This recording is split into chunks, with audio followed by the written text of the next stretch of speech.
What's good everybody? Quick record lang to.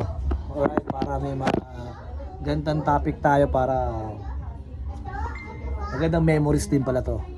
Alright, so may storya ako, may senaryo ako na ito nga month of Hatawan na, preparing paninda, preparing lahat kasi Christmas season time to print the money, kaya ito ang story na nangyari ngayon. Ayun, kung pinili kong mapikon, pinili kong pagdesisyon ng bara-bara, ang mangyayari dyan ayun, magkakaletse-letse, mapipikon ka lang, may sumasabay na nag-uugali na nakatrabaho mo, may nag-uugali din na partner mo sa isang product o negosyo, meron sila mga pinagdadaanan na problema, pero hindi parang ang word ko maayos naman yung flow ko, pero sila naman nagkakaroon ng problema sa buhay, like personal matters, mga ganong bagay. Pero ayun nga, dahil katrabaho din nila ako, nadamay ako, bumabagal sila, nag-uugali sila, word ko pasuyo, puro ganyan, pero delay sila. Hindi nga tayo pare-pareho ng tibay at saka lakas ng dibdib pag hinahampas ng alon ng problema, pero di talaga pwede madamay, di talaga. Kumbaga, pag pikon ka sa problema, wag mo idamay yung oras ng trabaho, di talaga uubra yun.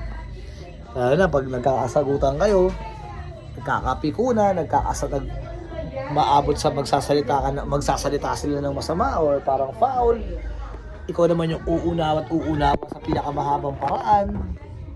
Well, eventually, hanggang sa hindi mo na lang pinabayaan mo na lang.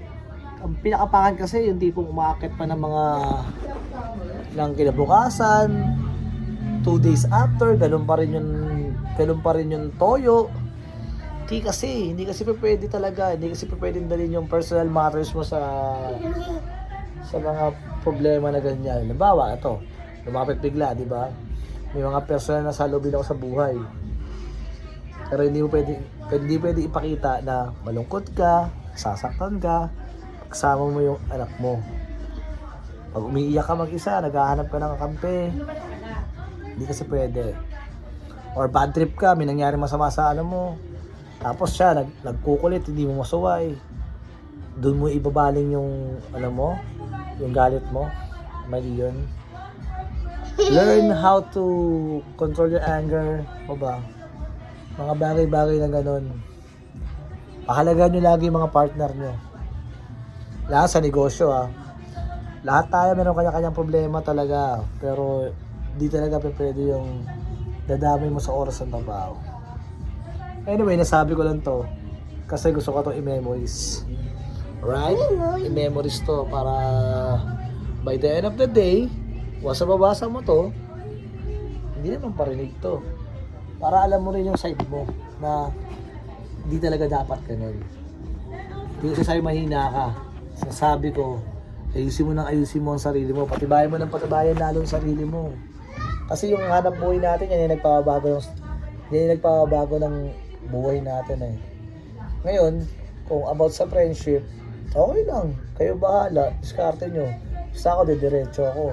Pero kung laging makakatransact ko yung ganyang kada magkakaroon ka ng problema, maaabala ako, magtropa na lang tayo, pero pag-usapan negosyo, hindi. Diba? Hindi pa rinig yan. Tinatapik ko lang din sa'yo. Kasi kung matitiis mo yung ganitong relationship natin, they're gonna split up. Paano sa susunod mong kliyente? Diba? Dapat susunod na kliyente mo or biggest ka, mag-aaroon ka pa ng big client, dapat hindi ka na ganun. Huwag mong sayangin yung bawat opportunity. Tandaan mo, marami opportunity, pero palandalian lang. Pero ang pinakahanapin mo, yung opportunity mahaba, long run sa negosyo. Right? Madaling kumita ng pera. Pero yung pinakamatagal Pero yung pinakamatagal at matagal gumagawa ng pera na makakasama mo, kung sasayangin yan. At ako yun. Baka sabihin nyo, hindi ko siya rekta, hindi ko siya nakausap. Kausap ko yun. Kaso, mas pinili niya makipag-replyan ng or argumento eh. Diba? So, wala. So, pending lahat ng trabaho, pending lahat ng galaw. So, ano bang gagawin ko? Antayin ko humupa yung emosyon mo. Diba? So, paano papasok yung pera? Pag nawala yung emosyon mo, mali. Tatabang at aalat yung product. Dapat hindi madamay talaga sa oras ng trabaho yung emosyon mo. So, anong plano? Anong next? Pipilit mong tama ka, pipilit mo mas galit ka. Pipilit mo maghahanap ka ng ilarason mo na ako ang mali o mali. Sorry, ayusin na rin trabaho. Ayusin mo na lang. Do your part. Ayusin mo. Alright? Kada nagkakaroon kayo ng argumento sa kapartner mo sa trabaho, minsan kahit hindi ka na mag-sorry, gampanan mo yung trabaho mo. Pinaka the best na word dun. Let's talk.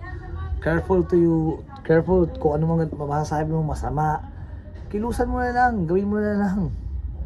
Troubleshoot yan eh. Ganun kasimple lang yan. Anyway, good vibes na. Nirecord ko lang yan. Para at least cool way pa rin ako na naayos ko yung troubleshoot. Kaso yun nga lang, yung pending product, sayang. Magkano pa naman yun? Diba? Galing China, galing eto, surprise product sana. So maalat na yung galaw. Ay nako, ano ba uunahin mo lagi? Yung umunawa o magalit bigla?